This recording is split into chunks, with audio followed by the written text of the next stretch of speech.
Boa tarde, sejam muito bem-vindas à nossa live Mulheres Públicas, Mulheres que Publicam.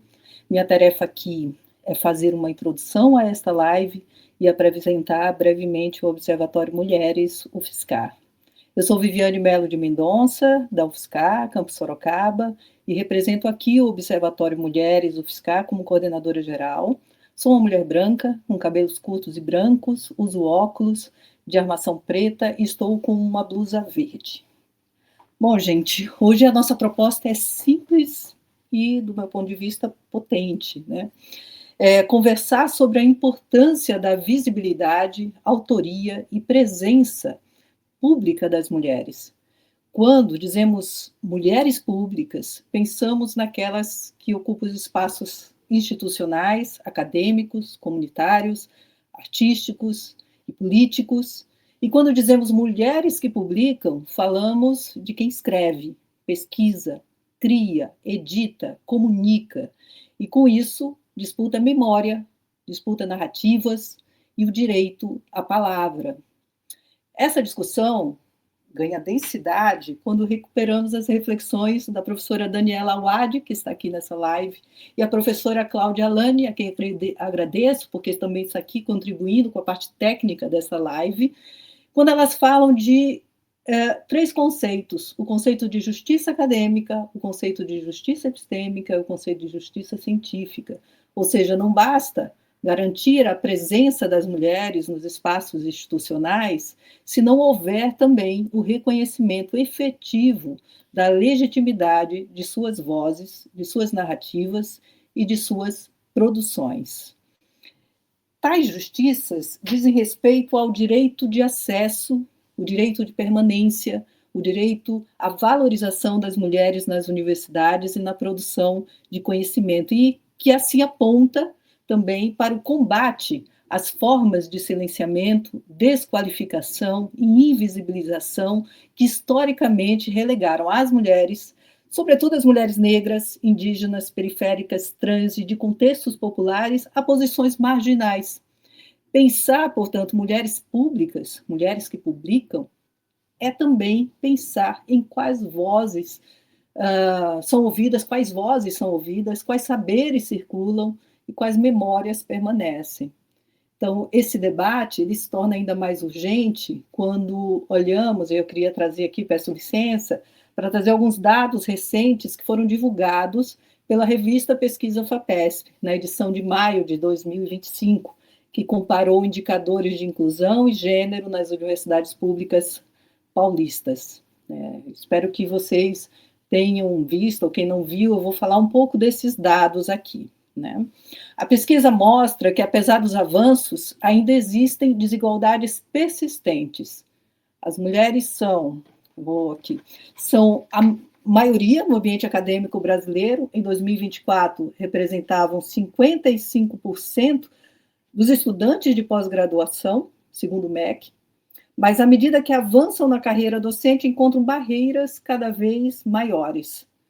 O Índice de Igualdade de Gênero das Universidades Públicas de São Paulo revelou também que nas 6 universidades analisadas, a gente está falando da USP, Unicamp, Unifesp, Unesp, a UFSCar e a UFABC, as mulheres são 44,8% no nível inicial da docência, mas elas caem para 40,6% quando são professoras associadas, e apenas 29,4% quando são professoras titulares. Né? O relatório ainda evidencia uma intersecção muito importante quando a gente fala, né, de gênero e raça, mostrando que a presença de docentes negros e negras é baixíssima em todas as universidades, pouco mais de 1% de pretos e 4% de pardos, tanto entre homens quanto entre mulheres. E ainda falta, isso eu gostaria de ressaltar, dados sobre servidoras técnicas administrativas e as terceirizadas nas universidades, que quase a gente não encontra dados sobre estes grupos. Esses números reforçam a importância de produzir dados, monitorar indicadores e transformar diagnósticos em ação para enfrentar todos os obstáculos que a gente encontra na universidade que limitam a permanência e a progressão das mulheres, especialmente aqui a gente está falando das mulheres negras e indígenas na vida acadêmica. E é neste contexto que eu apresento o Observatório Mulheres UFSCar. Ele foi criado em 2021, no contexto da pandemia Covid-19, como resposta a uma necessidade urgente, mapear e compreender as desigualdades de gênero dentro da universidade, em especial os impactos da sobrecarga de trabalho e da violência sobre a vida acadêmica das mulheres. Desde sua criação, o Observatório vem se tornando um espaço coletivo, interdisciplinar, intercamp, reunindo pesquisadoras, servidoras, estudantes, parceiras de diferentes áreas. E toda a trajetória do Observatório Mulheres, UFSCar, já teve pesquisas, né, já promoveu pesquisas, eventos, debates públicos, participou de reuniões oficiais, produziu relatórios, materiais de comunicação, estabeleceu parcerias com universidades, outros observatórios, movimentos sociais e parlamentares para viabilizar projetos de extensão e bolsas voltadas a mulheres de grupos, sobretudo de grupos subrepresentados na universidade. Destaco aqui as parlamentares Sâmia Bonfim e Tainara Faria, que viabilizaram os recursos de bolsas, por exemplo. Né? O observatório ele busca fortalecer o diálogo entre a produção acadêmica, a memória social das mulheres e a incidência política, né? A ação política, mantendo como um horizonte a construção de uma universidade uma universidade que seja mais justa, inclusiva e plural. Atualmente, o Observatório Mulheres UFSCar é uma unidade multidisciplinar vinculada ao gabinete da reitoria, com foco em equidade de gênero, pesquisa e universidade. Sua atuação está organizada em 8 eixos temáticos, além de contar com uma equipe de comunicação e aí uma equipe também que constitui a coordenação. A gente tem 8 eixos temáticos, que vou citar aqui os nomes desses eixos: arte e cultura, equidade e interseccionalidade, feminismos e mulheridades na universidade, mapeamento, maternidade e ciência, mulheres atípicas e formas de acessibilidade, mulheres e meninas na ciência, mulheres indígenas e interseccionalidade. Né? Todos esses 8 eixos de trabalho devem caminhar juntos, né? Realizando o mapeamento e produzindo, como eu falei anteriormente, indicadores, fazer comunicação e divulgação científica, formação e eventos, produzir essas memórias e registrar e documentar as memórias das mulheres nas universidades, arte e cultura, acolhimento, direitos e também parcerias institucionais. Com isso, temos como perspectiva, e eu gostaria de trazer aqui isso também, conectar aquilo que eu estou chamando de 3 pilares: o diagnóstico, a escuta e a ação, realizando um levantamento de informações, promovendo debates e oferecendo ferramentas para transformar a realidade e as políticas institucionais também. Então, é importante destacar aqui que o observatório não fica reduzido a si próprio dentro da universidade. É necessário também que o observatório se abra participando de redes. Né? E, no caso aqui, eu queria ressaltar o Observatório Mulheres faz parte da recente fundação da Rede Nacional de Observatórios da Mulher, que foi criada agora, neste ano, em 2025. A Rede Nacional de Observatórios da Mulher reúne instituições de todo o país que são dedicadas à produção e ao compartilhamento de dados sobre múltiplas realidades vividas por mulheres no Brasil. Então, esse Observatório Nacional, ele articula vários observatórios que estão situados tanto no poder público, na academia, na universidade, né, e na sociedade civil, e tem esse objetivo de fortalecer as políticas públicas, baseadas em evidências, em dados, né, indicadores que vão sendo produzidos por estes observatórios. Então, essa rede ela nasce justamente para integrar experiências, compartilhar metodologias e fortalecer ações políticas em escala nacional. Então, significa conectar dados, pesquisas e práticas com o objetivo de promover igualdade de gênero. Né? Então, Eu aproveito aqui, depois de falar sobre o Observatório Mulheres da UFSCar, também convido para que vocês que nos assistem aqui, tanto agora, ao vivo, como depois, que vocês se inscrevam no nosso canal do YouTube, que acompanhem também o nosso site, informações sobre o observatório no nosso site, depois eu vou colocar aqui embaixo, vai aparecer, né, o endereço do site, e as redes sociais do Observatório Mulheres UFSCar, né, onde nós vamos, nestes espaços, divulgar as nossas pesquisas, os eventos, notícias relacionadas à questão das mulheres e de gênero, né? Então, é um espaço de troca, um espaço de construção coletiva, e queremos que vocês, juntas conosco, possam estar nessa caminhada, né, de construção desse observatório na Universidade Federal de São Carlos.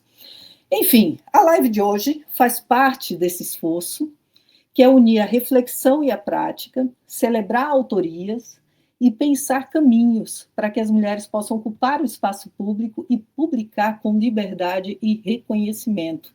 E para abrir essa conversa, eu apresento uma das integrantes do nosso Observatório Mulheres, UFSCar, no eixo Feminismos e Mulheridades, e coordenadora do grupo de pesquisa Flores Raras e da atividade de extensão Mulheres Públicas e Mulheres que Publicam, a professora Daniela Wade. Então, Dani, a palavra é sua.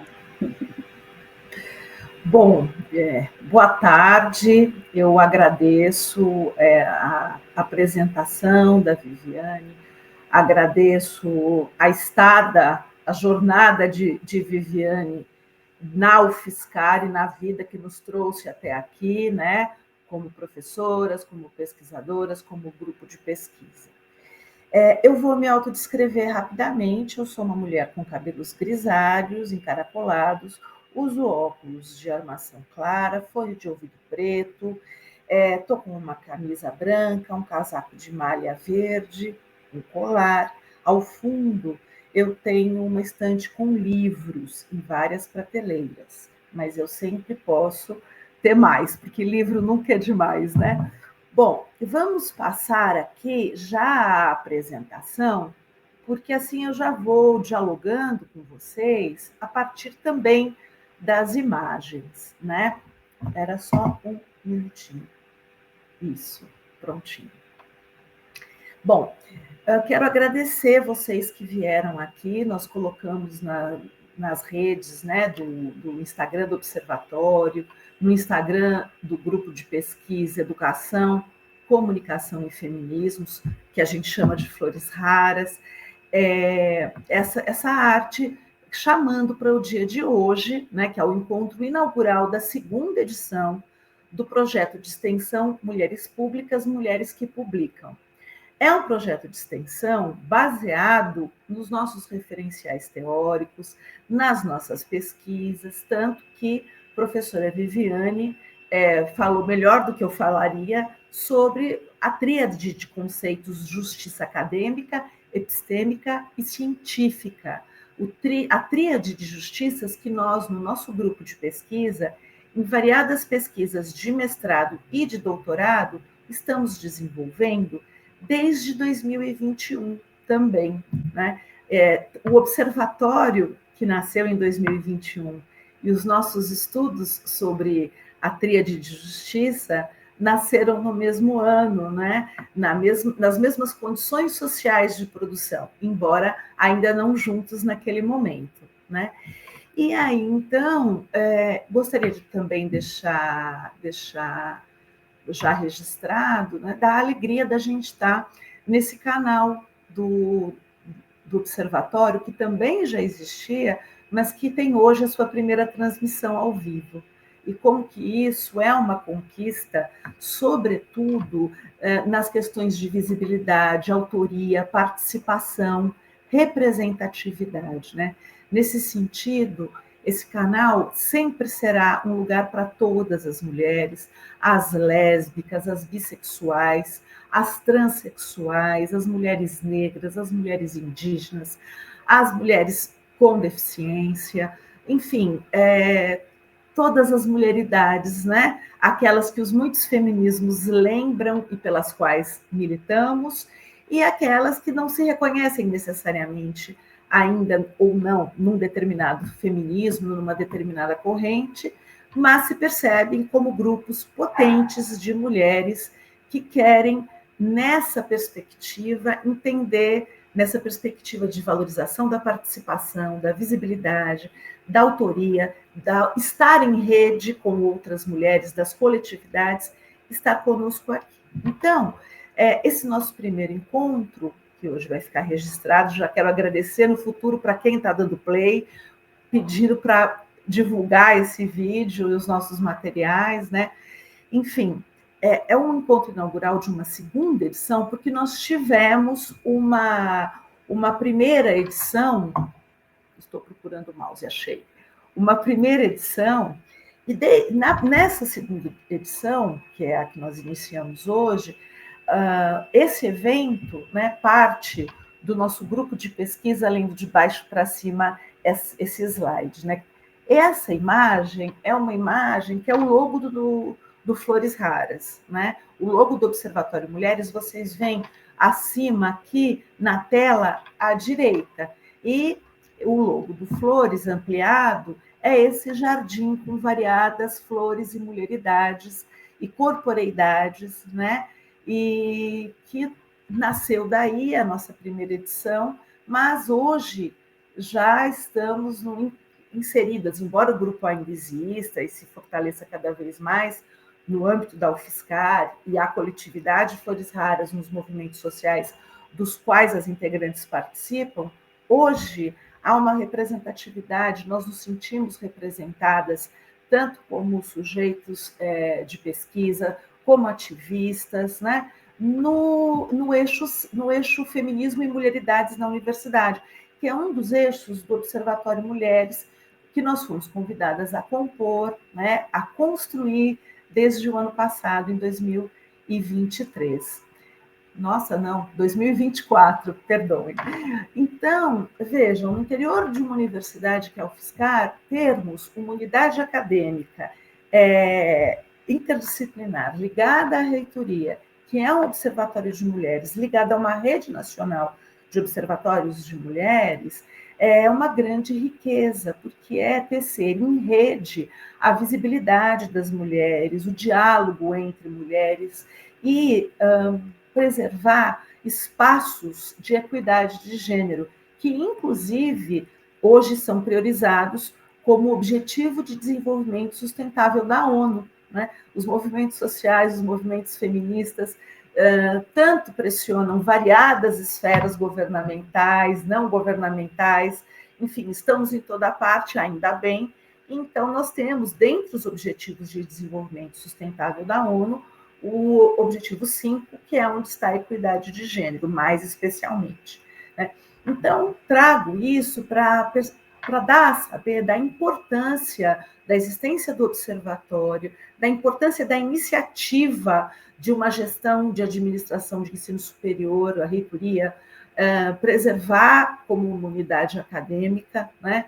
E esse espaço democrático de ter vários eixos compondo acolhendo, né, várias pesquisas, várias mulheridades, inclusive as nossas. Vejam, também esse nosso eixo está mais localizado no campus de Sorocaba da UFSCar, onde também há o núcleo de estudos de gênero, já havia antes, que a professora Viviane, que também está aqui, coordena, né? E isso eu menciono porque é muito importante a gente não ser a única, é muito importante a gente saber que existem outros núcleos, outros grupos, outros observatórios, outros eixos ao nosso lado, porque sempre na perspectiva de construir com múltiplos olhares e das múltiplas desigualdades e discriminações que as mulheres sofrem, uma rede de acolhimento, de inclusão, de proteção e voz. Uma voz que se inscreve e se registra e se amplifica hoje também a partir deste canal que eu valorizo, porque eu estou muito emocionada de estar participando da primeira transmissão ao vivo, né? Eu acho um privilégio isso, na minha pessoa, para todas as mulheres.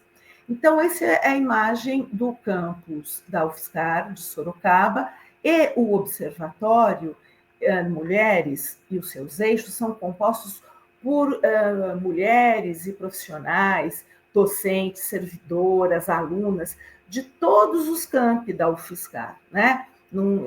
Enfim, são muitos, vejam no site, eu vou citar um, não vou citar outro, mas são muitos, nós estamos em todos eles, e nosso projeto, Mulheres Públicas, Mulheres que Publicam, vai ter a participação de mulheres de outras universidades, de outros países, justamente porque para nós é importante estendermos esse nosso mapa, não segundo a geografia, segundo o espaço tradicional permite que a gente se mova e se encontre, né? Mas de uma maneira que nos é permitido hoje com o uso da tecnologia. Vejam, essa é então, página de abertura do Observatório Mulheres UFSCar. Tudo isso que eu estou pondo aqui em print é para quem está assistindo justamente se sentir convidada a ir para o site da UFSCar Sorocaba e olhar todas as abas, ver o que tem lá, se tem outros cursos de extensão que interessam, né? Às vezes presenciais, é um espaço físico muito bonito, é muito importante de ser ocupado por todas as pessoas, tanto da comunidade de Sorocaba e região, como de São Paulo, de outras cidades do entorno, né? Porque onde há uma universidade pública, há um território de equidade e de democracia que é de todo o Brasil. E a UFSCar Sorocaba, assim como os outros campos, em São Carlos, Lagoa do Sino, Araras, e agora vai ter mais um em São José do Rio Preto, né? Se colocam desta maneira. Não fosse assim, eu e a professora Cláudia, com o nosso grupo de pesquisa, não teríamos vindo ao encontro dessa universidade que hoje nos acolhe. Então, esse é o site que eu convido vocês a visitar, sempre com atualizações, está em momento grande de construção.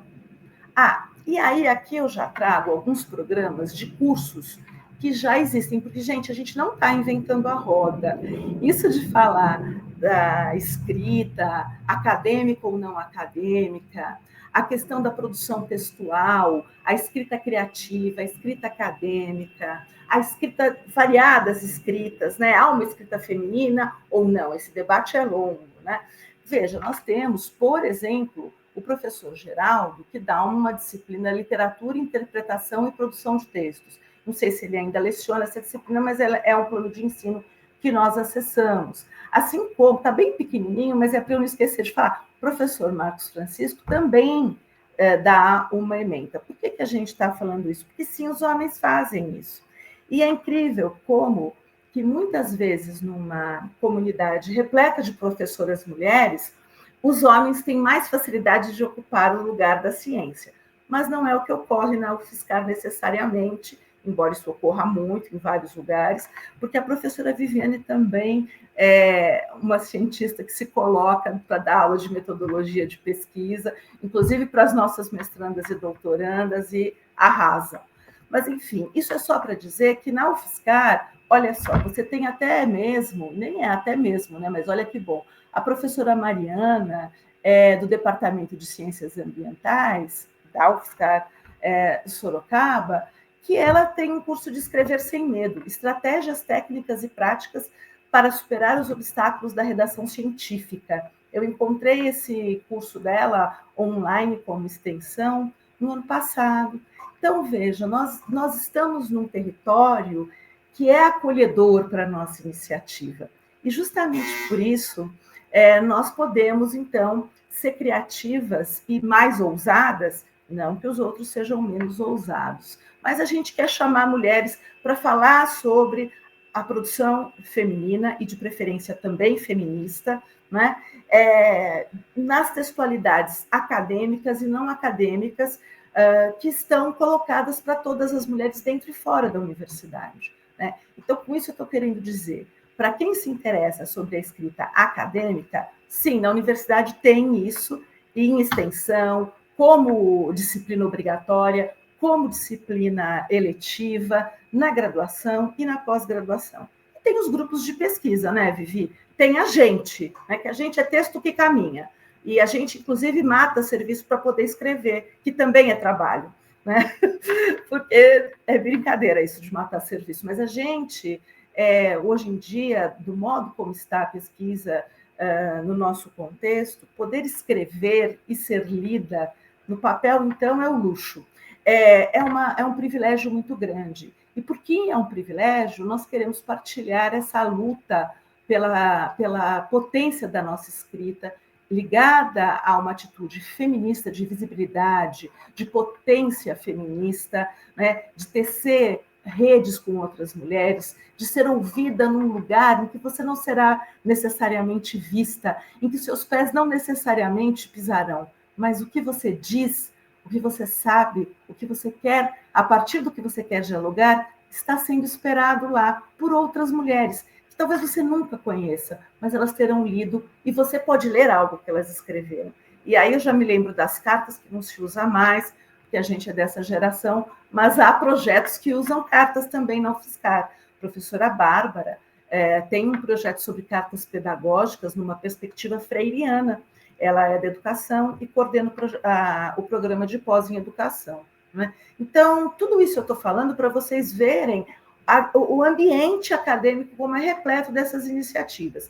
E por que a nossa teria suas especificidades? Bom, a minha formação é de pedagoga. Quando pedagoga, atuando como pedagoga na rede pública e privada na cidade de São Paulo, eu utilizava muito esses 2 livros da Josette Jolibert e colaboradoras, que é um grupo de supervisoras de ensino francesas.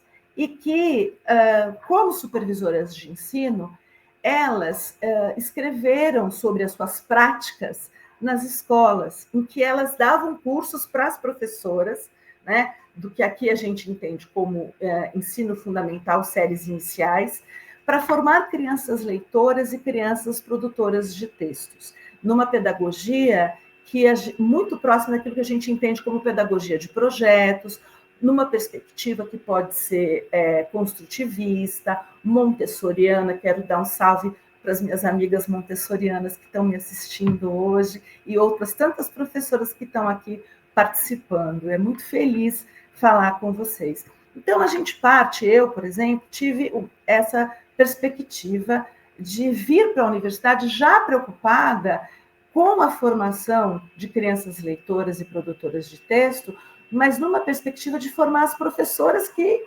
serão as pessoas que formarão essas crianças leitoras e produtoras de texto. E confesso que encontrei dificuldades, né? Encontrei dificuldades, inclusive, porque há uma perspectiva histórica, ancestral quase, das mulheres serem inimigas públicas dos livros, né? Assim nós éramos chamadas, e tem um livro que fala, né, sobre isso, e que eu descobri justamente no ano retrasado, As Mulheres Inimigas Públicas dos Livros. É um manifesto de uma associação de editores, homens, né, que falavam, e as mulheres, então, se manifestaram contra isso, escreveram sobre isso, se reuniram em editoras, como corporações de ofício quase, de só mulheres produzirem livros, costurarem livros, escreverem livros, como uma maneira de se colocar como oposição e resistência a essa mentalidade que era recorrente, de que as mulheres não precisavam ler e escrever. Isso durou muitos séculos e séculos. Quando iam ler e escrever, inicialmente eram as orações. Para que uma mulher há de querer ler e escrever, né? E hoje em dia, né, gente? Quantas pessoas estão aqui nos assistindo, a família não ou os colegas do trabalho não perguntam. Você fica assistindo essas coisas no YouTube, vai levar a quê? Você vai ganhar mais? As pessoas têm muito isso, né? Escrever para quê? Né? Estudar para quê? Né? E a gente sabe que isso, em parte disso, é a falta de acessibilidade, né? E outra parte é a negação da ciência, a negação dos saberes, justamente para evitar a crítica. Enfim, então eu tinha essa preocupação com as crianças, na condição de pedagoga, Como formadora de professoras nos cursos de pedagogia, inicialmente em universidades particulares e depois na Unifesp, na Universidade Federal de Juiz de Fora e agora na UFSCar. E aí eu comecei a pensar, a partir também desse livro, Mulheres Inimigas Públicas dos Livros, como é que a gente podia revisitar esse desafio que a gente tinha, formando crianças leitoras, formando crianças produtoras de textos.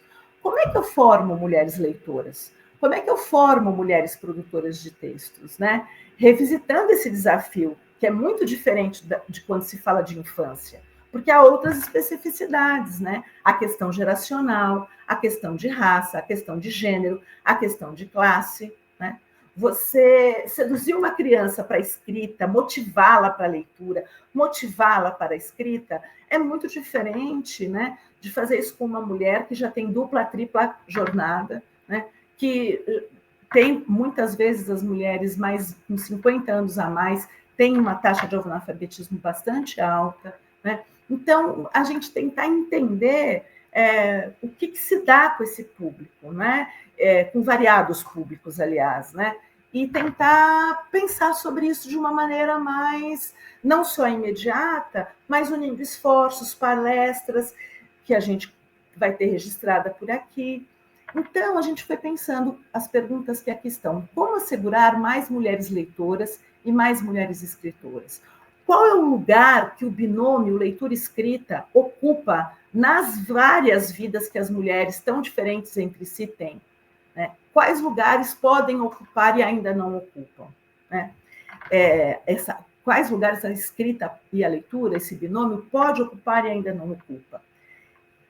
E, às vezes, né, as pessoas vêm participar dos nossos encontros e esse binômio leitura-escrita, ou só ler ou só escrever, muda de lugar, porque a participação leva a esse deslocamento. Justamente por isso que nós não estamos inventando a roda. Muitas vezes, as pessoas que vêm participar já pensavam sobre isso, já têm uma trajetória de reflexão e prática sobre isso.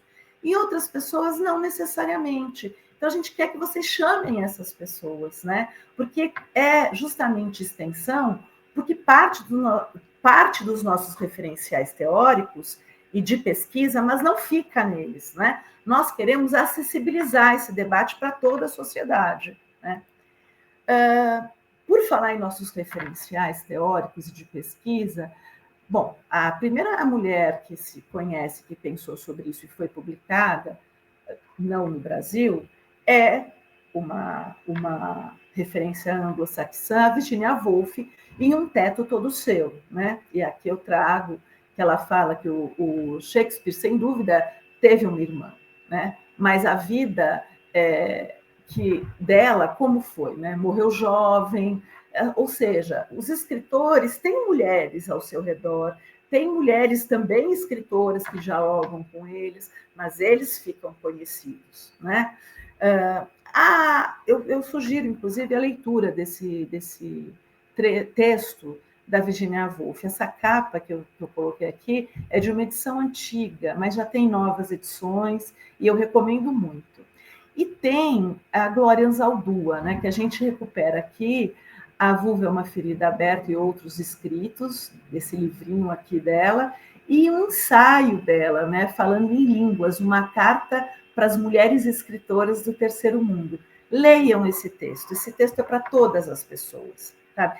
Eu, às vezes, tenho vontade de pegar esse texto, parar na esquina da Paulista com a Brigadeiro Luiz Antônio e começar a ler. Tem uma gente que lê a Bíblia em praça pública, na intenção de levar a sua fé, a profissão de fé. Bom, se vocês me virem algum dia lendo em praça pública, será esse texto. E vamos lendo em casa e com as amigas enquanto isso. Então, a gente não inventou a situação toda de pensar sobre a leitura e a escrita na vida das mulheres.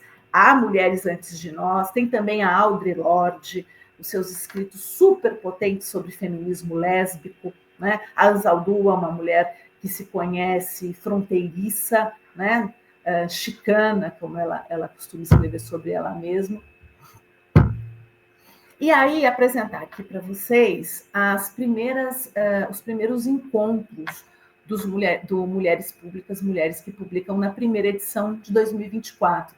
No primeiro encontro, a gente teve a Bel Maier, que, inclusive, trabalha no IBEAC, né, que é o Instituto Brasileiro, não vou me lembrar agora, desculpa, Bel, é um instituto justamente que promove a criação de bibliotecas nas periferias para a juventude periférica acessar livro, né? Acessar a prática de leitura como uma maneira de ir além, né? Sem sair da periferia cultural que querem colocar, né? As pessoas que ali moram. Então, ela ganhou até mesmo, à frente desse trabalho dela, o IDEAC ganhou o prêmio Jabuti, né, em razão do trabalho que ela faz. Ela veio falar com a gente sobre esse letramento variado da juventude nas periferias e a criação de bibliotecas nesses espaços.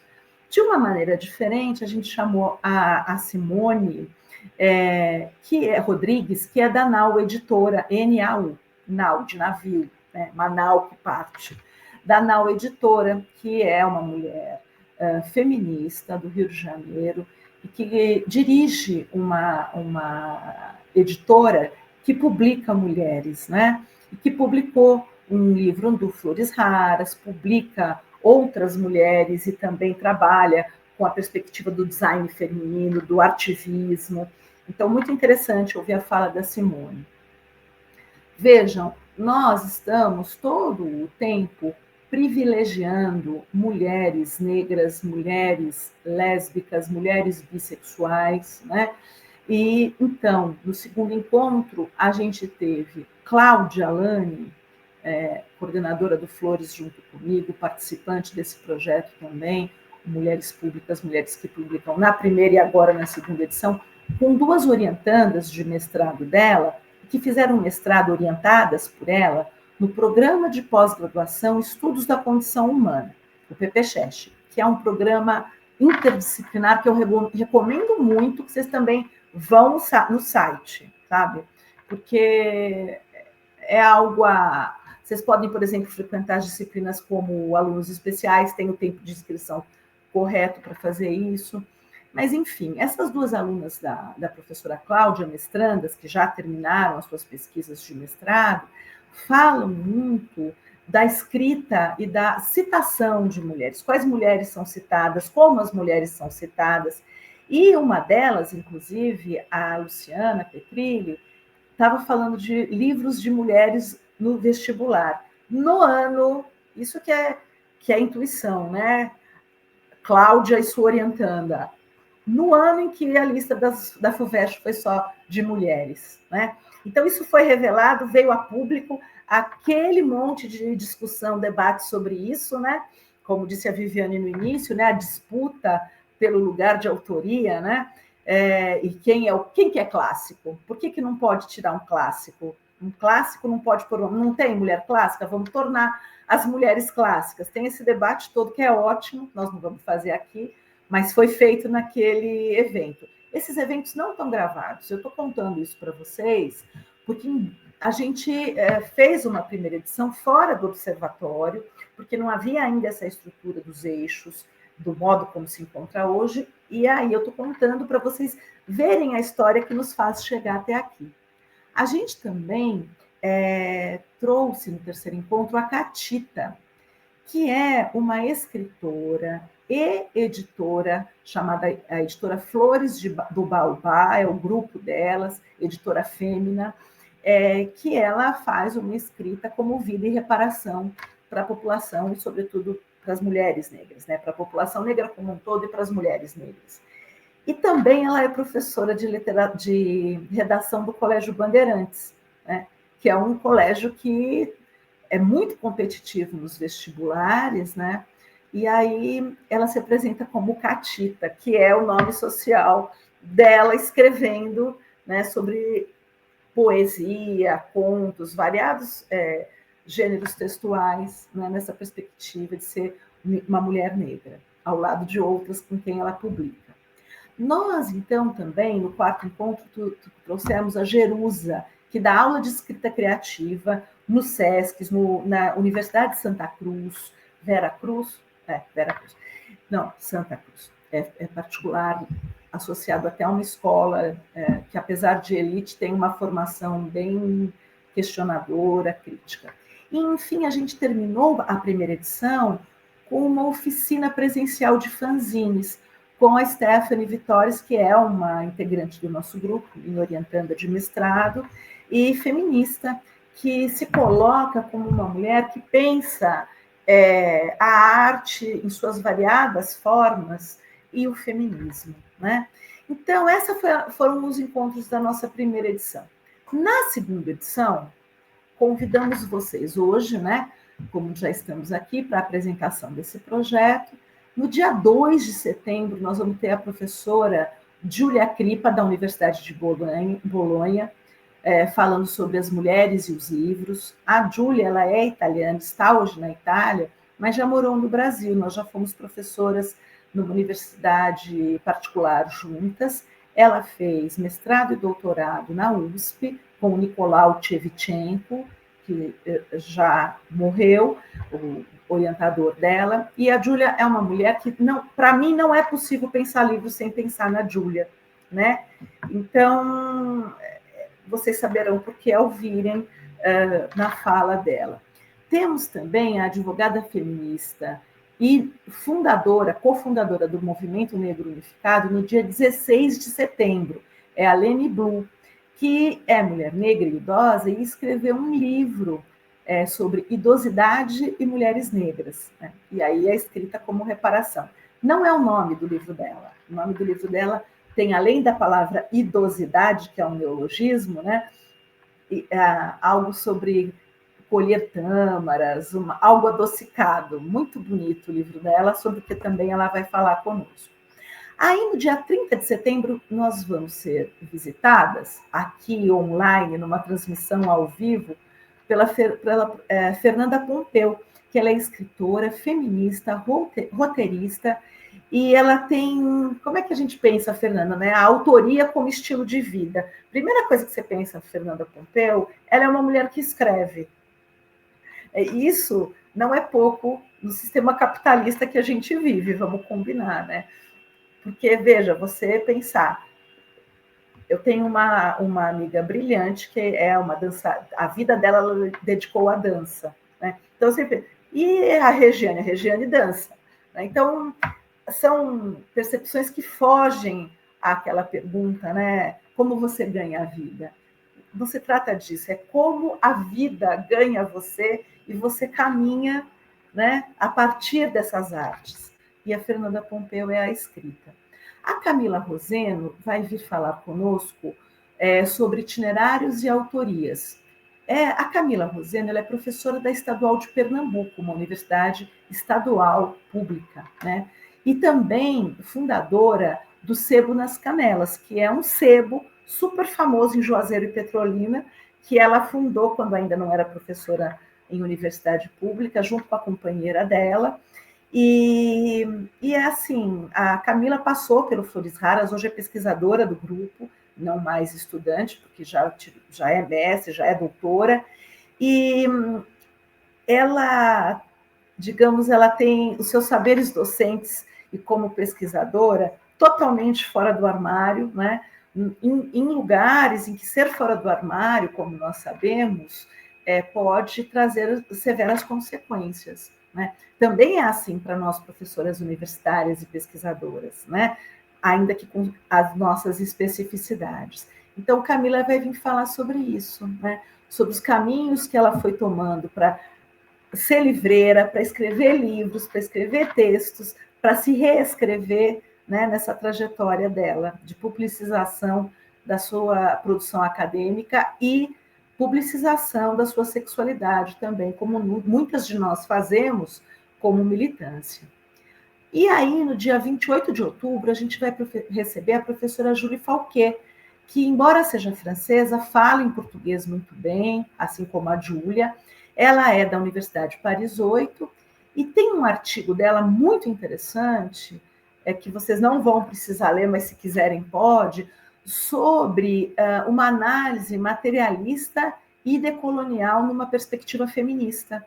E aí eu vou querer que ela venha falar sobre citar mulheres, escrever com mulheres, numa perspectiva feminista e uma análise materialista, marxista e decolonial. Para mim, isso, assim, Cristo e sua época. Então, eu quero ouvir a própria Julie Fauquet falando com a gente sobre isso.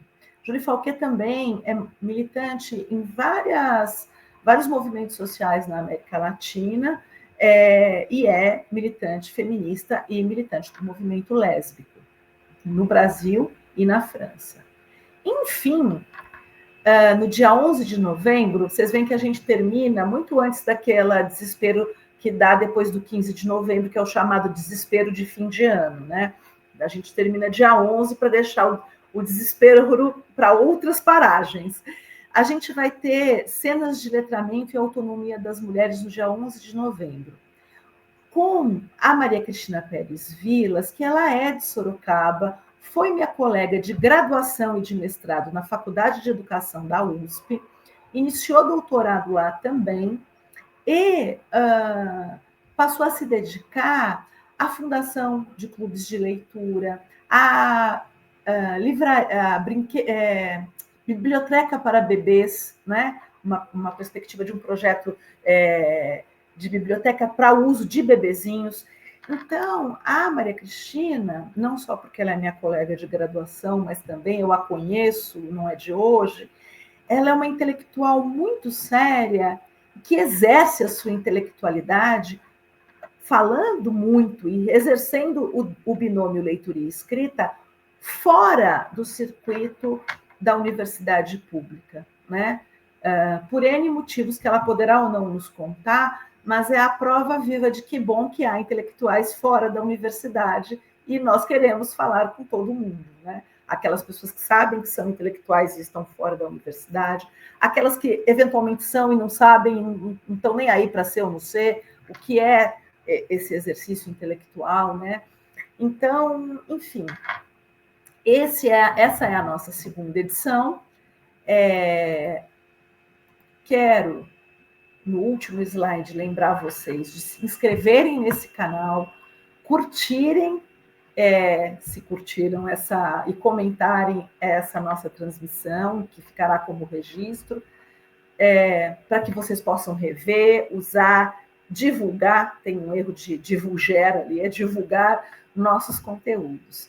Muito obrigada, me perdoem pela extensão da fala, mas é um projeto que vale muito a pena e que eu quero muito que vocês venham e tragam pessoas amigas e divulguem. É isso.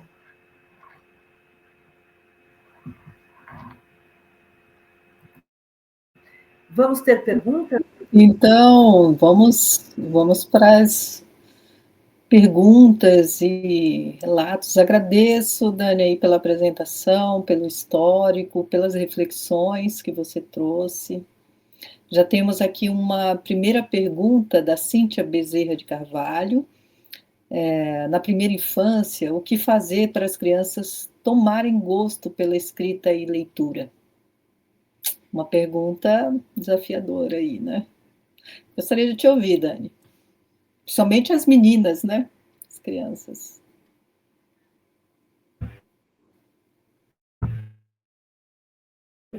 Pronto. Então, na minha trajetória como professora de educação infantil e primeiras séries do ensino fundamental, e como coordenadora também, que foi uma trajetória mais curta do que como professora, mas mesmo assim muito intensa, e que me transformou muito, né? Transformadora para mim, né? Quero crer que para as pessoas que lá estavam também. Sempre tem uma perspectiva do letramento, tá ligado a não sacralizar a leitura e a escrita, né? A até ter uma banalidade, né? E de não achar que a gente só está lendo e escrevendo quando a gente abre o livro, quando a gente fala, agora vou sentar e escrever, né? A leitura e escrita como práticas que não precisam de tanta ritualística para acontecer, né? Mas que podem estar os livros espalhados pela nossa casa, como seria o ideal, e acaba sendo, né? Porque se a gente cada vez que entra numa livraria se desorganiza, né? Então, há um amor pelos livros e há, ainda nos dias de hoje, a tecnologia, que a Isadora está aqui citando, né? Que pode ser mesmo uma coisa de fazer as pessoas lerem menos, escreverem menos, né?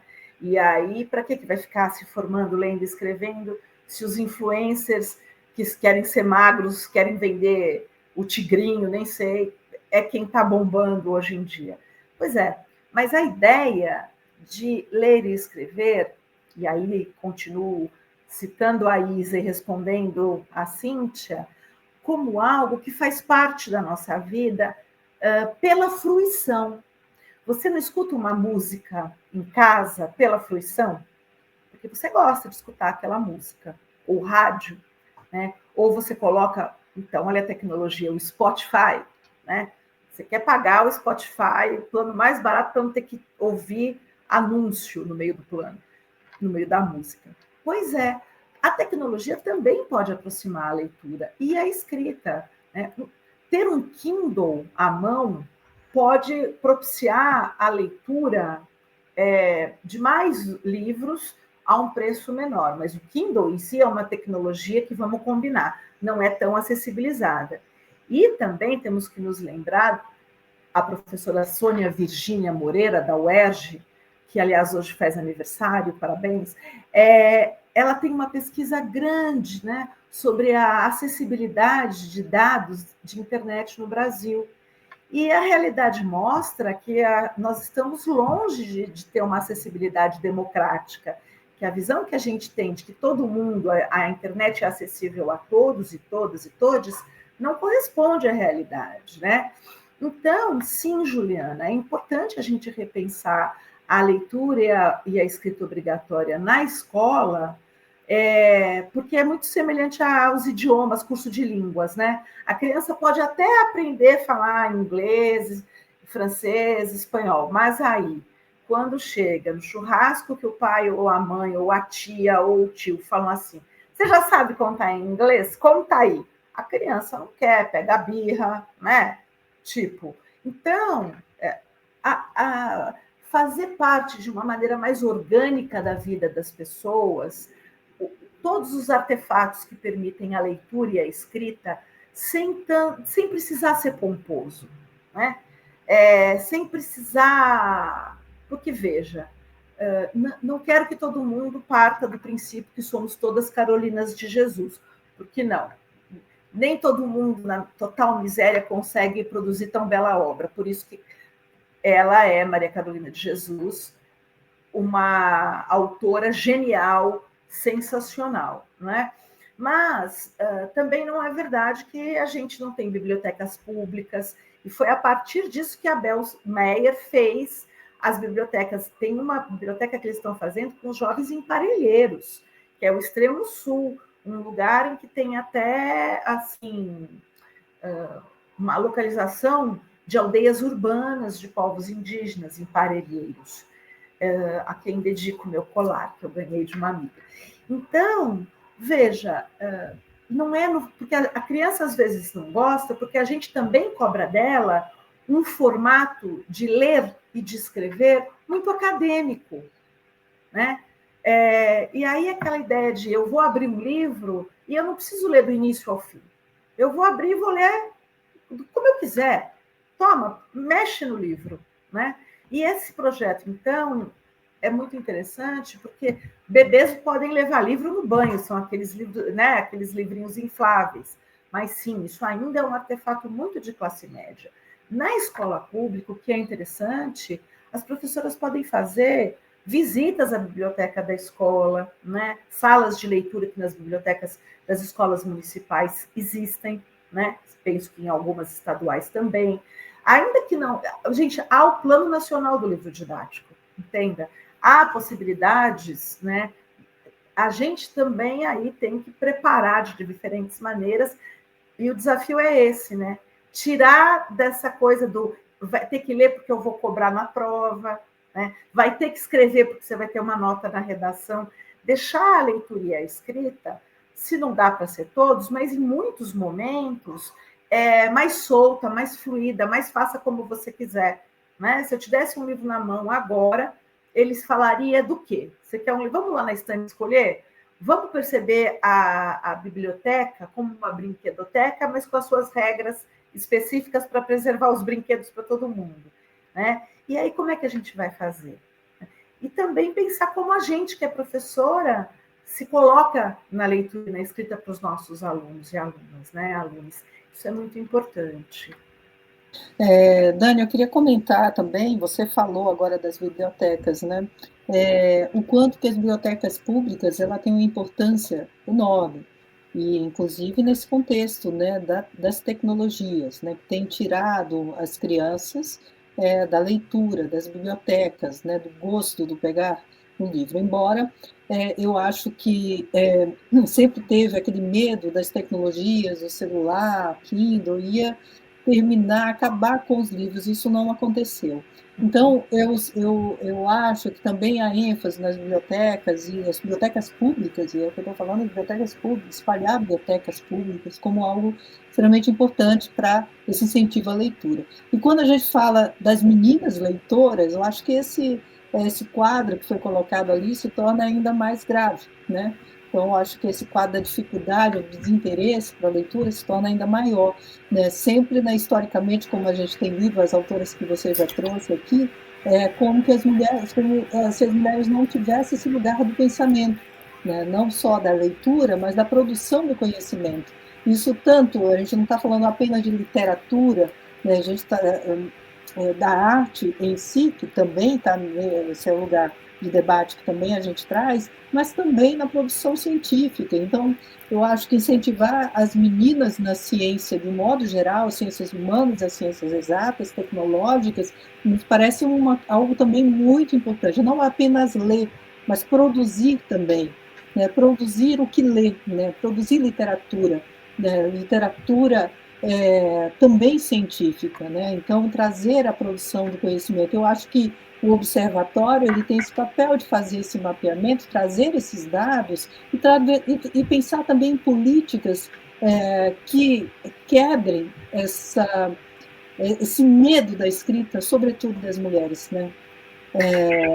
Eu acho que esse é um papel importante, e que é o que é. Você citou a Glória Zaldúa, né, que traz, mas a gente também tem a Bell Hooks, aí tem a Sueli Carneiro falando sobre isso, a gente tem outras autoras brasileiras dizendo a gente precisa escrever, a gente precisa produzir e a gente precisa ler outras mulheres. Eu acho que esse é o papel que nós temos aqui, e você, com esse projeto que você coordena desde a primeira edição, né, tem uma importância enorme de dizer sobre isso. Né?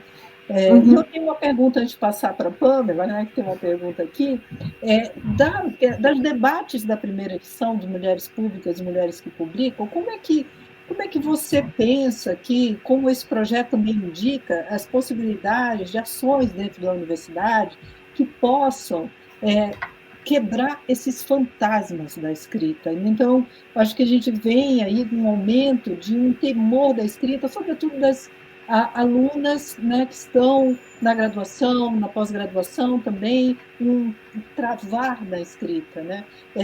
Esse temor, né, de produzir esse conhecimento e transformá-lo em uma escrita, em um texto.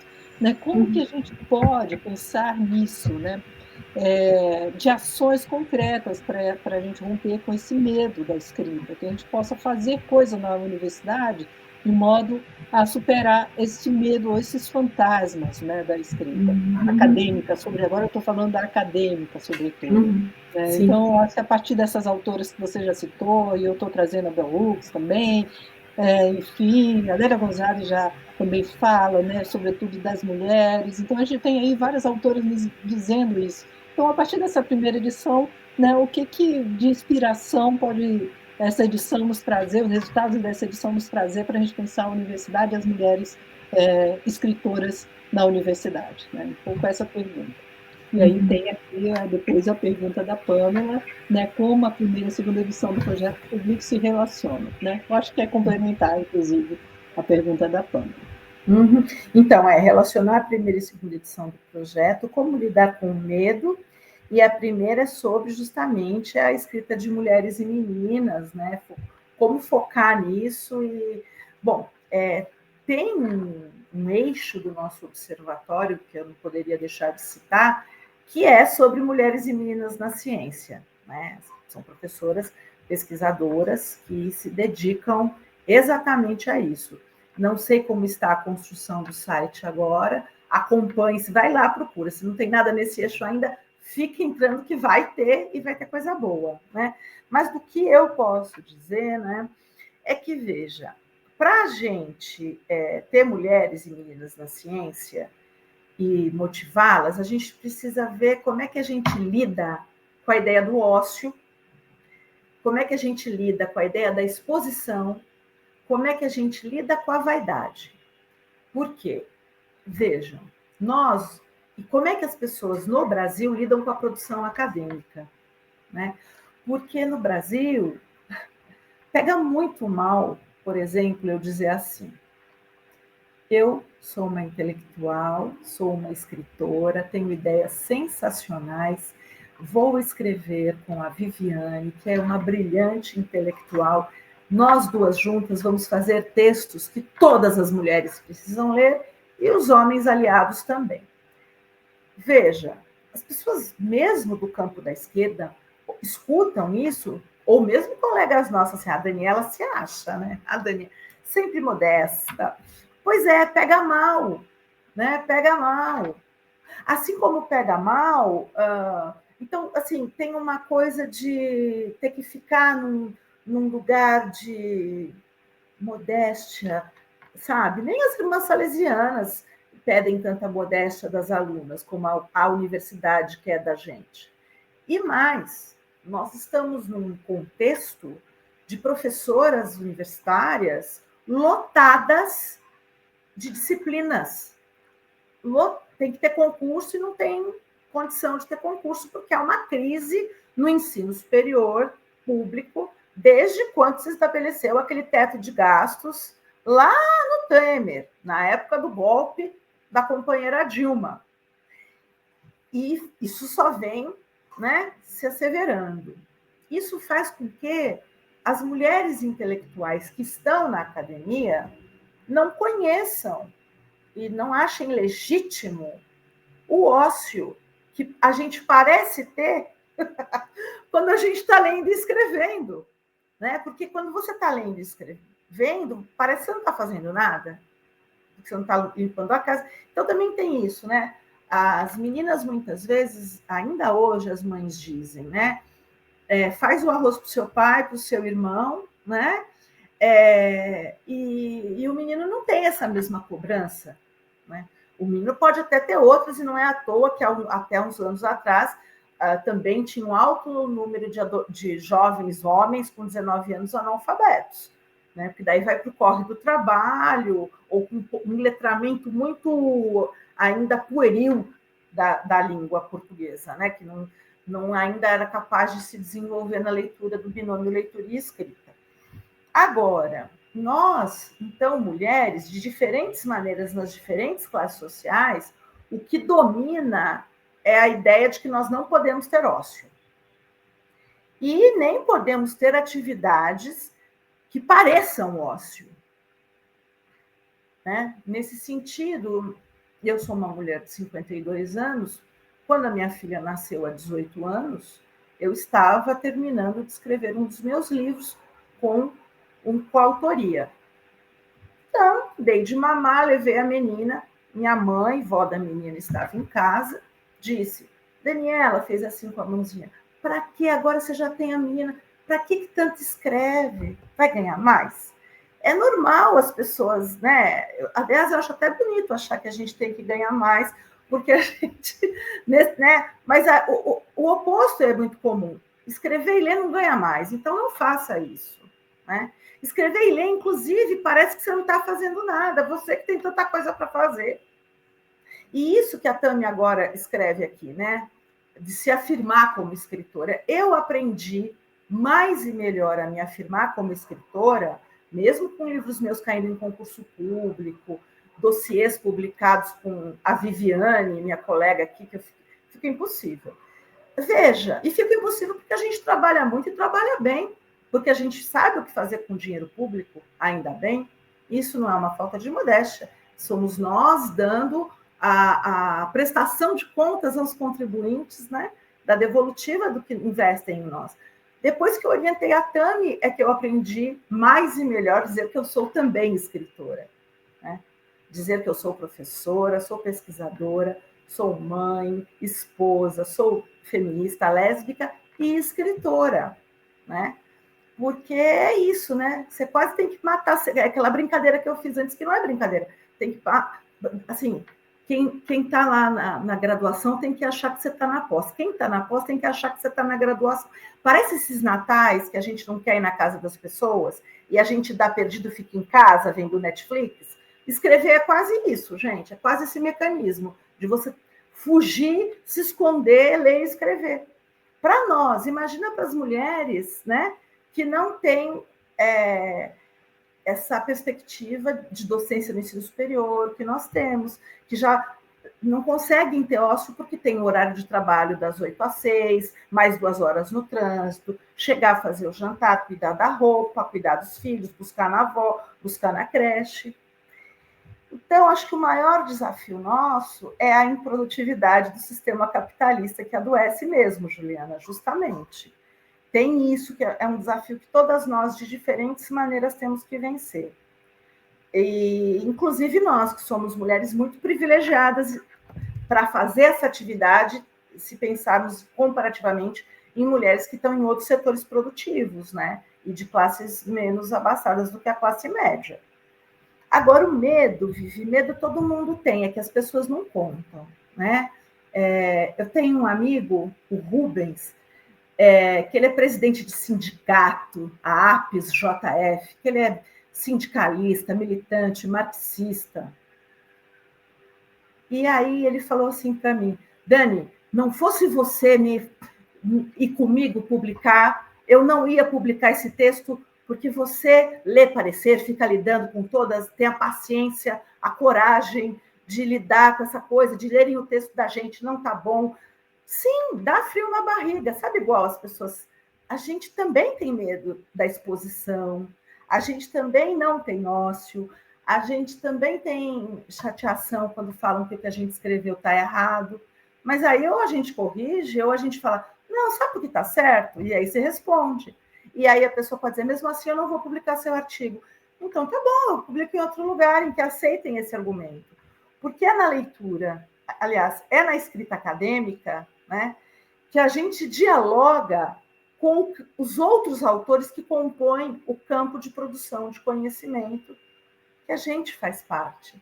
E se a gente escreve uma pesquisa e não faz parte desse campo de produção de conhecimento, a gente tem que correr atrás para começar a fazer. Então, para ver quais objetivos, quais da minha pesquisa, quais objetos eu estou estudando, de quais campos de qual campo determinado objeto faz parte, de qual campo ou quais campos de estudo essa metodologia e não essa pode ser usada, porque um campo depende disso, segundo nos disse Bourdieu, que eu estou sendo super generosa em citar, porque ele roubava as ideias das feministas todas e não citava naquele livro Dominação Masculina, né? Não foi legal, Bourdieu, hashtag já morreu. Então, mas deixa uma obra, deixa um legado. Então, a gente tem um campo de produção de conhecimento quando a gente tem os objetos específicos, né, que conformam o campo, o que eu vou estudar. A metodologia específica, as metodologias, como eu vou estudar esses objetos, né? E uma maneira de divulgar, de debater, né? De participar, de expor, isso também faz parte de uma metodologia. Então, todo mundo tem medo, né? E aí, às vezes, o produtivismo faz quase parecer aqueles filmes de rapazes valentões que pegam um outro pelo pescoço. Tem parecer que as pessoas dão de maneira tão desrespeitosa que parece que é bullying. Sim. Eu acho que tem essa dimensão da coragem, né, na escrita, né? E óbvio que a gente não tem a ilusão de achar que o escrever é algo absolutamente doce, não é doce, né? Então tem uma coragem, a gente enfrenta dores, né? Que é essa dor também, né, de uma exposição e de receber um retorno que nem sempre é o retorno que a gente gostaria, né?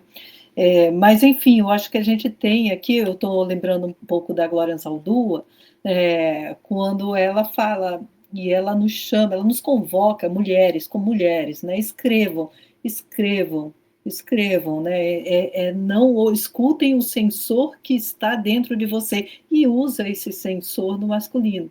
Então, escrever, né, é um ato de coragem que é essa conquista, né, que as mulheres acabam tendo que lutar por ela, né? E isso tem muito a ver aqui com o comentário da Beatriz Castelli, né, quando ela diz: essa diferença de educação entre meninos e meninas começa muito antes de irem para a escola, de fato. As meninas são sempre ensinadas a encolher seus próprios interesses e fazer tudo perfeitamente, né? Então a perfeição é exigida para as meninas, né? Desde criança, né? Para as mulheres desde criança. E parece que essa coragem, embora, claro, os homens e os meninos têm também suas tensões, seus medos, suas inseguranças, mas a gente está falando de uma estrutura social que reforça ainda mais a situação das mulheres como aquelas que não devem escrever, aquelas que não Exato. devem pensar. Elas devem obedecer e fazer, fazer e fazer, é a prática, não o pensamento, né? Então, eu acho que essa pergunta é bastante interessante da Beatriz, né? E que está trazendo essa dimensão dessa diferença, né? Entre meninos e meninas, né? Dentro dessa perspectiva binária que a gente está discutindo. Exato. E a pessoa não dá trabalho, né? A aluna, a boa aluna, não faz nenhum tipo de som, não pega giz e escreve na lousa sem autorização, não fala sem autorização. E escrever é amplificar pensamento, ainda que não de modo falado, mas é dito. Né? Então, tem uma especificidade, sim. Lógico, não tem um livro Os Homens Inimigos Públicos dos Livros, mas tem o livro As Mulheres Inimigas Públicas dos Livros, que é um livro, inclusive, que questiona, historicamente, é um manifesto de mulheres editoras, designers e mulheres livreiras, né, que questiona essa inadequação. Por quê? A Virginia Woolf, né, a mulher, ela tem todos os direitos de escrever e para isso ela tem que ter um teto todo seu, autonomia econômica, né? Para poder escrever sem prestar contas para o marido ou para o pai, né? Então, no caso das meninas na escola, hoje, a gente tem inclusive uma literatura que a Tami estudou no mestrado, Paula Pimenta, toda uma literatura que se aproveita das diferenças de gênero, mas para aprofundar as desigualdades em modelos que colocam as mulheres nos mesmos lugares de não autoria, nos mesmos lugares de um ideal de beleza muito, né, baseado em determinados atributos. E, bom, a escrita não está não se relaciona, a leitura, a escrita, a intelectualidade não se relaciona ali, né? A gente tem uma perspectiva histórica que quem são os clássicos são os homens. Né? Por isso que eu não cito. Isso em todas as áreas, da literatura, da ciência, né? Então, as nossas bibliografias são repletas de homens, quando não só apenas deles, né? Em todas as áreas, né? Mesmo no campo da educação, que tem majoritariamente mulheres, né, nesses cursos, ainda os referenciais são masculinos, são os homens, né, como referência. Então, eu acho que tem um debate aí muito interessante que ainda a gente não superou, a gente tem muito o que fazer com relação a isso. Eu queria aqui lembrar também um livro da Dani, Educar Meninas e Meninos, né? É esse o título do livro, né? Relações de Gênero na Escola, que é uma referência para a educação de meninas e meninos, né, na educação básica. Então, eu acho que é uma indicação também de leitura aí para vocês, né? Isso, posso comentar, Vivi, Sim, um claro. pouco mais? Porque justamente esse livro, a gente parte de várias atividades na escola que são feitas com meninos e meninas juntos, mas aprofundam as desigualdades. Outras que não necessariamente aprofundam, mas promovem uma equidade, mais raras estas. E temos a ideia de como que se lida com o interesse, a disciplina para o estudo de uma menina e diferentemente de um menino. É um livro que parte da pesquisa de doutorado que eu fiz durante 2 anos numa escola. É um livro que, para minha alegria, cai em concurso público. E aí eu já quero comentar o fim da fala da Viviane, e aproveitando para relacionar o primeira e segunda edição, é que apesar de todo essa dominância histórica de achar que nós e a escrita e a leitura não devemos estar juntas, nós mulheres, né? Porque a gente não tem Oscar, porque a gente não tem mulheres que são muitos clássicos, que esses aí são os homens, enfim, toda uma ideia de que a mulher que está lendo vai ficar sabida e vai aprontar, esses absurdos negacionistas, anticiência também, enfim, esses preconceitos que são criminosos, né? Isso existe, mas também está sendo campo de disputa, porque veja, tema de prova de Enem, tema de redação da FUVEST, fala sobre a desigualdade de gênero no conhecimento, a FUVEST colocar uma lista só com mulheres é um reconhecimento claro de uma das melhores universidades da América Latina, de que nós temos um problema para resolver, né? A Paty aí mostrando o nome do livro da editora Contexto. Então, por que a gente tem esse cenário todo, né, de que ainda há muita discriminação, há muita desigualdade, mas também as nossas atividades vão mudando o mundo, né? E aí você vê, é isso que relaciona a primeira edição do Mulheres Públicas, Mulheres que Publicam, a essa segunda edição, e a nossa o Observatório Mulheres nos acolher como projeto de extensão e a gente ser um projeto que passa a ser parte do Observatório, porque é a certeza de que muita coisa ainda tem que mudar, mas já está mudando por força dessas mulheres que estão ao nosso lado e nossa força de resistir, de sim falar sempre a mesma coisa, de que as mulheres têm que escrever mais, que a divisão sexual do trabalho doméstico é injusta, todo mundo que come tem que cuidar do alimento, tem que cuidar da louça suja, todo mundo que veste roupa na casa tem que lavar a própria roupa, né? Então, isso que é algo tão básico, né?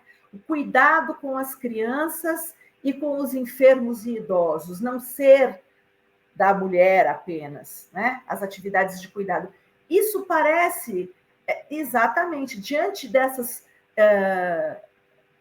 discriminações que ainda continuam tendo que ser enfrentadas nesse nível tão cotidiano e quase ordinário, porque é comum nesse sentido, que nós ainda não vencemos, é que escrever é um ato insubmisso, insurgente, é um ato de resistência, né? Onde nós não precisamos, inclusive, ser inéditas, ser incríveis, ser brilhantes, né? A escrita como uma maneira de resistir, a leitura como uma maneira de conversar com alguém que escreveu aquilo, né? E que está querendo conversar com você, porque senão não teria publicado, né?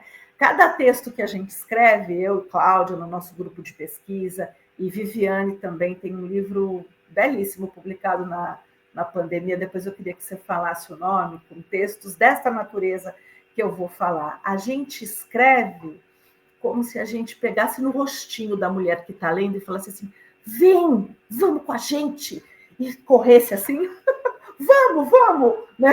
Vem com a gente, porque é isso mesmo, vai ficar panela queimando, vai ficar roupa molhada dentro da máquina, o bebê vai ter que ficar com o pai, ou com, enfim, ou traz o neném, dá livro, né?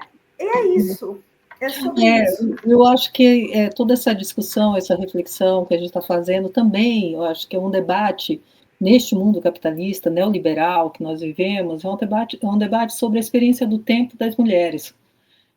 Quando a gente precisa de tempo para escrever, né? A gente precisa desse momento, né? E aí quando a gente fala de capitalismo, a gente fala, né, deste capitalismo na sua versão neoliberal, a gente está vendo também num país como o nosso que ainda é mais difícil para as mulheres pretas, para as periféricas, para as indígenas, né? Algumas mulheres, elas são negadas a elas nem a possibilidade desse acesso à escrita e à leitura, né? Então por isso que eu até não desenvolvi, mas a importância das bibliotecas públicas espalhadas, que a gente tenha mais bibliotecas públicas, que tenha mais eventos, trazer as crianças para essa leitura e que as meninas elas possam ter, e elas têm, elas sentem esse lugar da escrita e dos livros como um lugar delas. Então, é preciso criar esses espaços para que as mulheres possam escrever e produzir conhecimento, né? Fazer ciência também.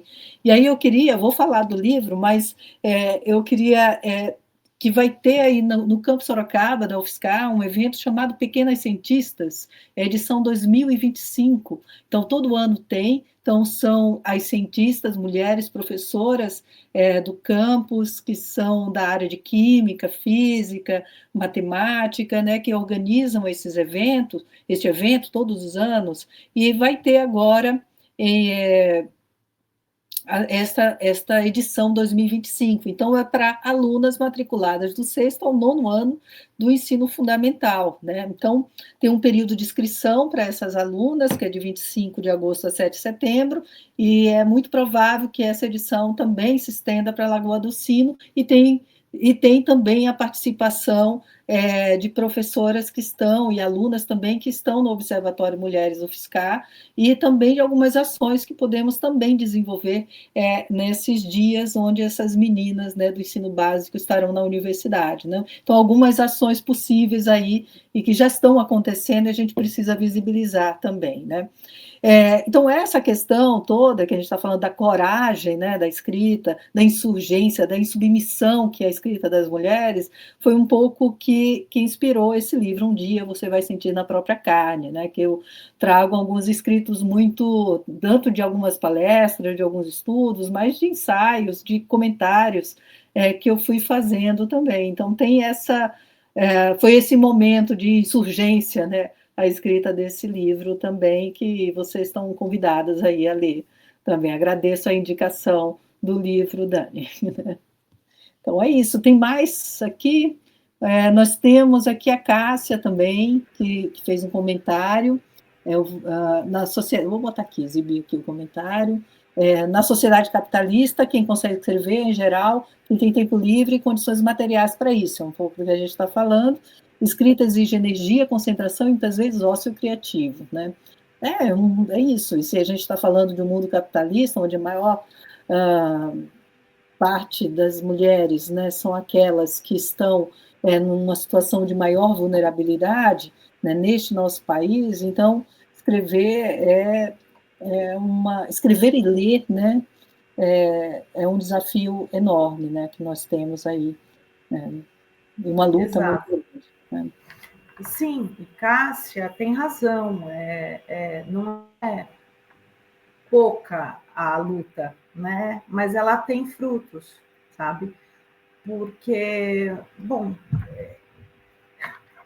eu sou privilegiada porque eu vivo numa estrutura, né, em que eu partilho a vida, a casa, o trabalho com pessoas que têm esses mesmos valores, esse mesmo entendimento.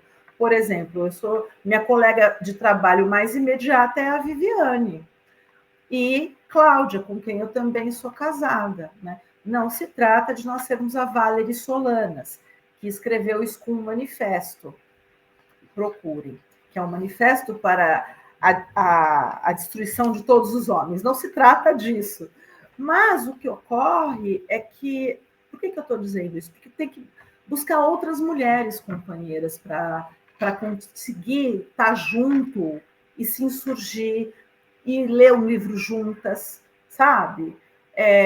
montar um clube de leitura na praça, no grupo de crochê, tá? Agora o crochê está voltando, que é uma coisa. Então, vai lá com as crocheteiras e fala, olha, a gente não sei fazer crochê, mas eu posso ficar lendo enquanto vocês fazem crochê, né? Vocês querem? Vamos fazer aqui a escolha de um livro, né? Cada uma traz, a gente escolhe.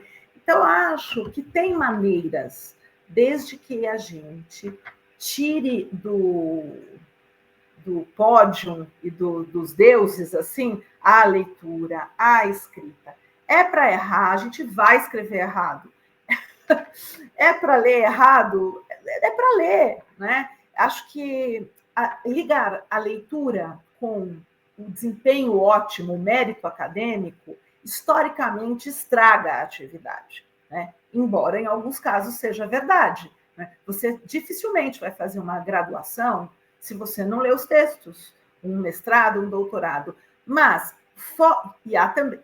há os medos específicos da escrita nessas diferentes fases.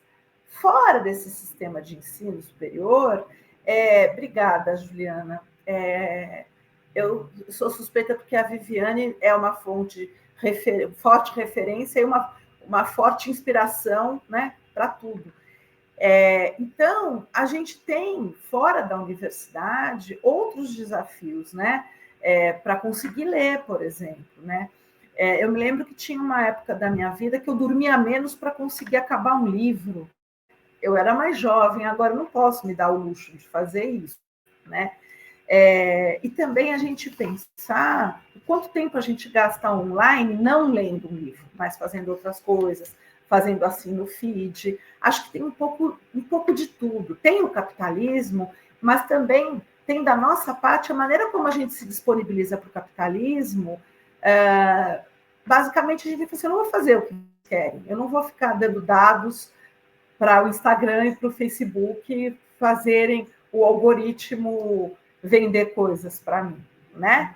Eu prefiro que a Martins Fontes venda coisas para mim, ou um site, tem tantas bibliotecas virtuais, com sites PDF, né? Você combina com uma amiga, é isso, né, basicamente. Mas não é fácil mesmo. E é isso que nós estamos fazendo aqui, né, Vivi? Isso, eu acho que a Fabiana aqui traz, né, para a gente não esquecer do estigma da genialidade, apenas fazer, ser, que a gente deve esquecer esse estigma da genialidade, como a gente tem que escrever algo muito importante, a gente tem que escrever e a gente tem o direito de errar também, de discutir, refazer, reescrever o que a gente disse, mudar de opinião, de fazer outras escritas, isso é nosso, e isso a gente não pode perder do horizonte, achar que a gente tem que ser genial não é a questão, né? Agradeço a Juliana falar de referências, nós somos e devemos, eu acho que a partir disso, eu acho que a importância dessa política da citação que você falou, do trabalho,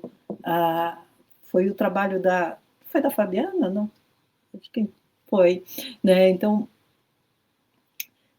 você vai falar. Da Fabiana e da Luciana. Da Luciana, da Fabiana e da Luciana. Então, eu acho que essa política de como a gente precisa citar, a gente lê mulheres e citar mulheres nas nossas falas, nos nossos escritos, eu acho que isso também é uma questão importante. Mas a gente tem um desafio aqui, como a Cássia também colocou, dessa superação dessa desigualdade, ou seja, a democratização da leitura. Por isso que eu estou falando aqui da questão das bibliotecas públicas. Não adianta a gente falar assim, vamos todo mundo para a periferia, não. A periferia está lá e está lendo.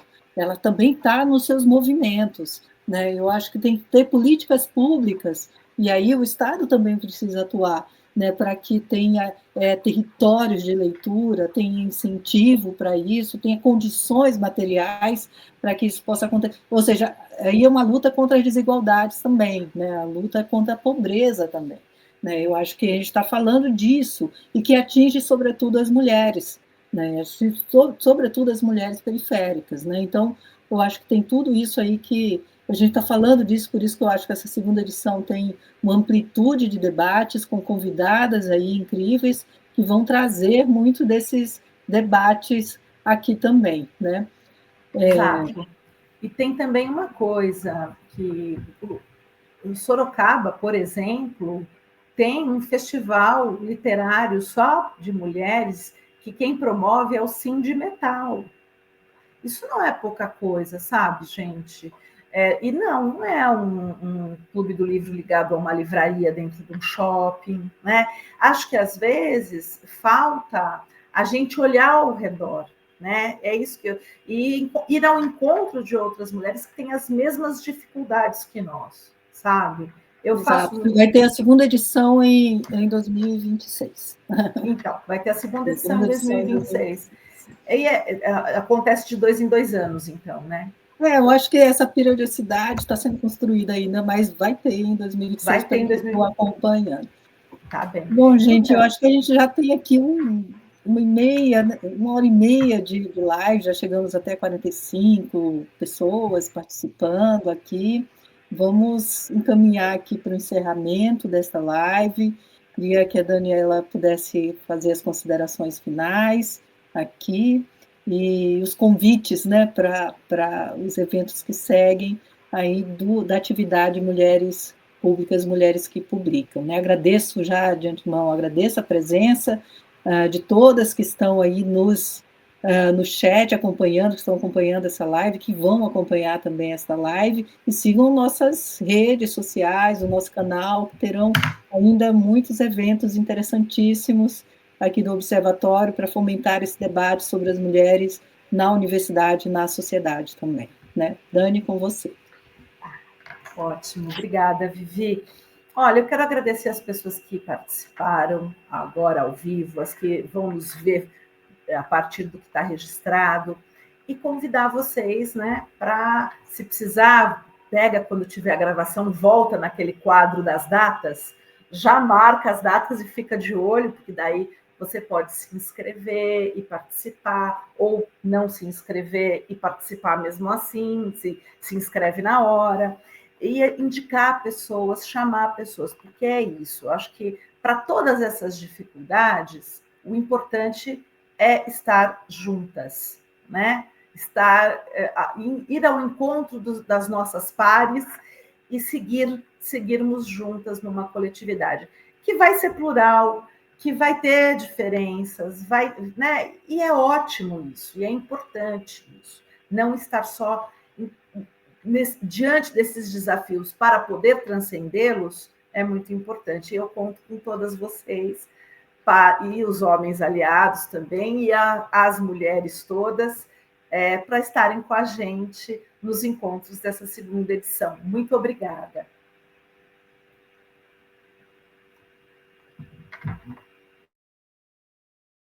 Pela colaboração no Observatório, a todo mundo, a Cláudia, que também ficou aqui no bastidor, nos ajudando, e todas as bolsistas e participantes do Observatório que têm contribuído, também as pesquisadoras Flores Raras, que também estão contribuindo com essa atividade de extensão. Então, até a próxima live, né, do Observatório e também da atividade Mulheres Públicas, Mulheres que Publicam. Né? Agradeço e encerramos aqui. Tchau, tchau, gente.